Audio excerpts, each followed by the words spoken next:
É o Medicina e Saúde na CBN, hoje para falar sobre o verão e a preocupação das pessoas com a alimentação nessa época do ano. Também tem aqueles que querem mudar hábitos de vida, praticar exercícios físicos e iniciar bem o ano de 2025. Para falar sobre o assunto, vamos receber a endocrinologista Amanda Dalberto. Muito bom dia, doutora, tudo bem? Tudo bem, e você? Tudo certo. É alguém que quer mudar hábito alimentar, quer alterar a rotina para 2025, está vendo o verão também como um desafio.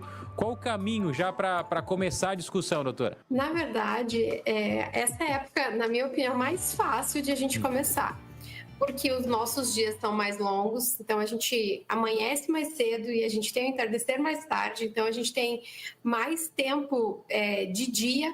Então, o meu ponto de vista é que o primeiro passo que a gente pode dar é tentar implementar algum exercício físico. Não necessariamente precise ser uma academia, um exercício físico assim que a pessoa precise sair para isso. Sair, por exemplo, ir para uma academia, um estúdio de crossfit, algo assim. Pode ser, por exemplo, uma caminhada, porque como o nosso clima agora está bom, então é algo que remete a um desejo maior, né, de exercício físico.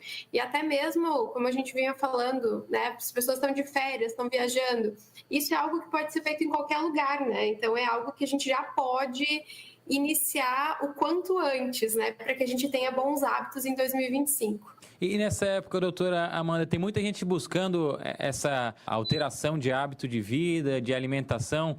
Falando no teu caso específico, no teu consultório, enfim, com colegas também, é um ponto que sempre acontece, uma demanda maior no começo do ano? A gente começa a demanda no mês de outubro, eu falo nisso, né, que é o projeto verão. Então, todo mês de outubro a gente já começa a ter uma demanda maior.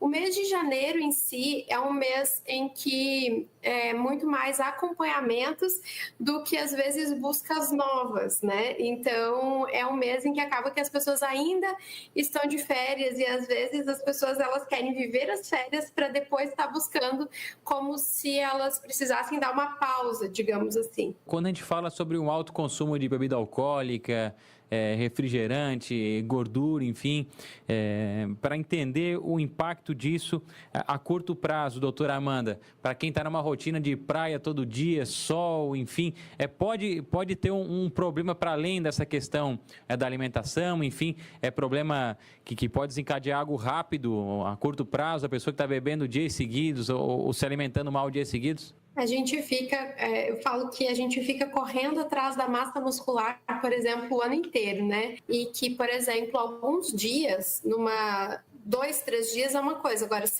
uma semana, 10 dias, vivendo hábitos ruins, às vezes levam a gente a ter. Então, o álcool, né, ele pode levar a gente a ter uma perda de massa muscular. Então, o excesso de alimentos muito calóricos, muito açucarados, vão fazer modificação na nossa composição corporal e a gente vai levar, de forma aguda, né, falando. Então, a gente vai levar um tempo para metabolismo também, nem se fala, né? Então, porque a gente vai ficar fazendo pico de glicose, pico de insulina, e depois, quando esses pacientes voltam para a gente no consultório, a gente acaba tendo que correr atrás disso. Então, ele já não tinha, por exemplo, um metabolismo favorável, né?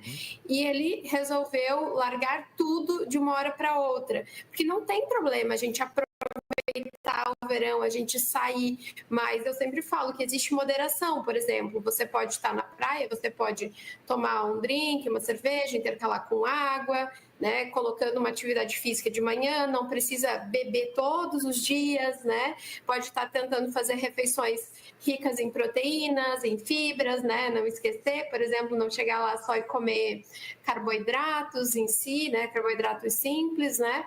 Então, tentar deixar o restante o mais saudável possível para que a gente não tenha esse impacto, porque se o metabolismo ele já não estava muito bom, aí a gente faz uma pausa no que a gente vinha fazendo para melhorar o metabolismo e a gente retrocede, então a gente volta para trás, além de a gente impactar diretamente na resistência insulínica e na perda de massa muscular, que eu vejo que são os principais pontos assim mais agudos que a gente tem que ter cuidado. Quando chega um paciente no consultório que ele quer fazer essa mudança de alimentação, ele já chega com algum problema, eu estou falando do paciente padrão, assim, né? Ele já chega com algum problema, ele quer descobrir o que é para depois mudar, ou ele já chega com o conceito de que precisa mudar? Como que é essa conversa também com o paciente?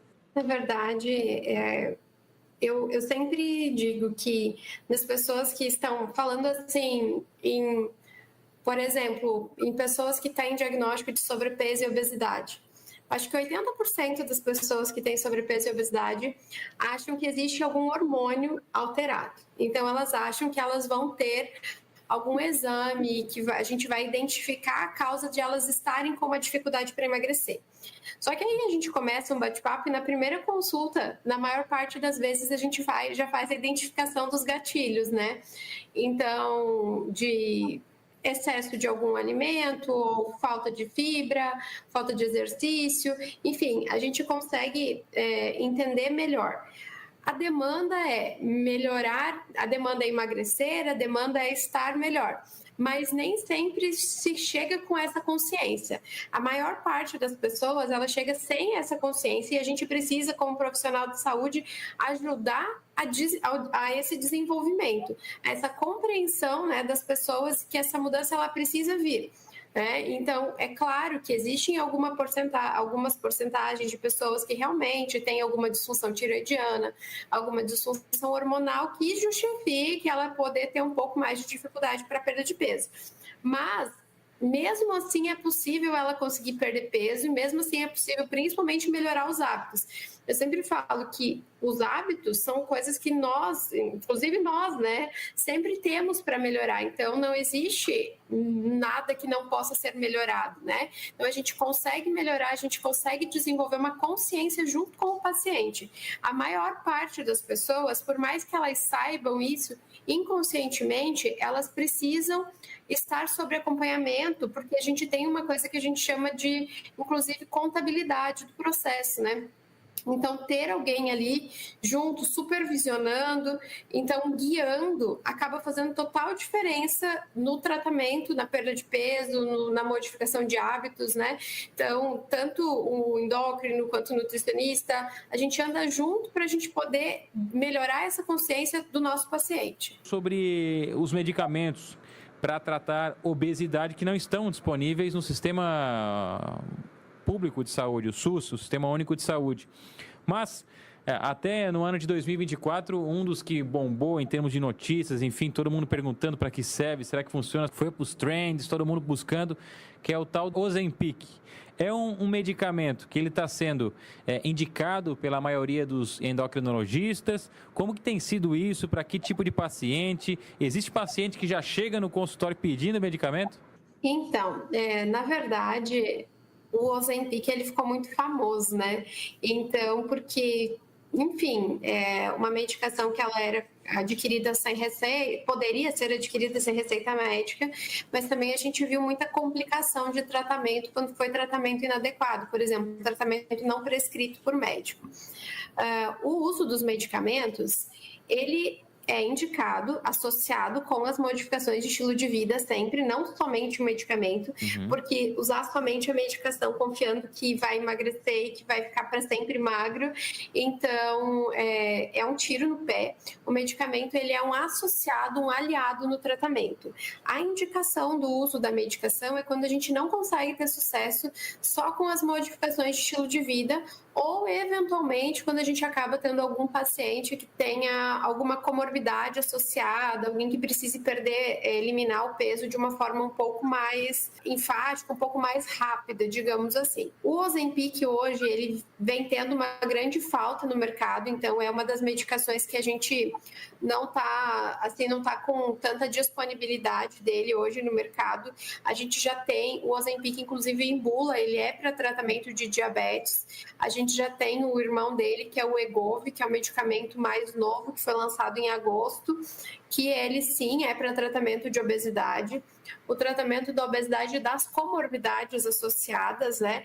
E existem alguns pacientes, sim, que chegam no consultório já com o objetivo do uso da medicação. Mas eu acho que hoje a gente vem fazendo, nós da área da saúde viemos fazendo um trabalho educativo muito bom em termos de rede social. Então hoje dificilmente chega um paciente aqui para mim com ideia de usar um medicamento e que ele seja, por exemplo, um paciente que não tem indicação, porque a gente fala muito do desejo social de perda de peso, né? Então, por exemplo, aquela pessoa que quer perder 3 quilos para o verão, aquela pessoa que quer eliminar 5 quilos. Então, isso a gente chama de desejo social de perda de peso, não é uma pessoa que realmente tem um diagnóstico de obesidade. Então, por isso que os medicamentos acabam tendo um certo preconceito por algumas pessoas. Então, a gente tem que desmistificar um pouco isso e entender que o medicamento, ele está aí para nos auxiliar e que quando bem empregado e bem utilizado, ele tende a ter um sucesso no tratamento muito grande. O Wegovy, por exemplo, que é o medicamento mais novo aqui no Brasil que a gente tem de lançamento, hoje ele leva uma perda média de 17% de perda de peso, né, uma média, mas 2 a cada 3 pacientes eliminam mais de 20%. Então, a gente não está falando, como eu falei agora, de pacientes que que querem eliminar 2 a 5 quilos, 3 a 5 quilos. A gente está falando realmente de pessoas que têm o diagnóstico de uma doença, que é a obesidade, e que precisam de um tratamento para isso.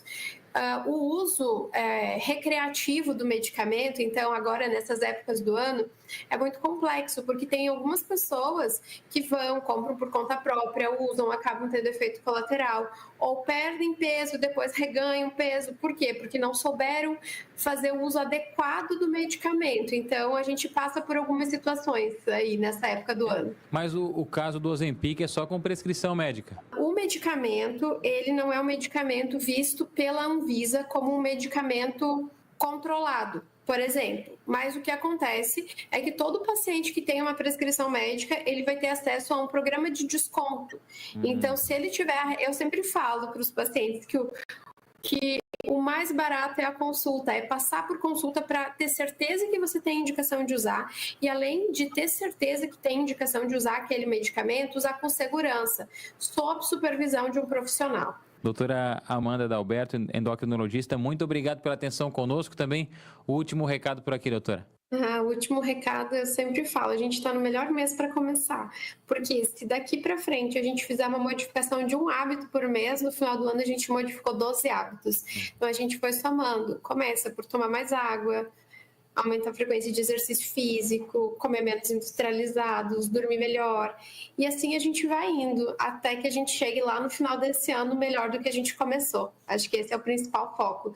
Sem mudanças radicais, indo num passo a passo, mas sempre buscando estar melhor. Eu acho que esse é o objetivo. Obrigada. Um bom dia a todos e sábado que vem tem mais Medicina e Saúde.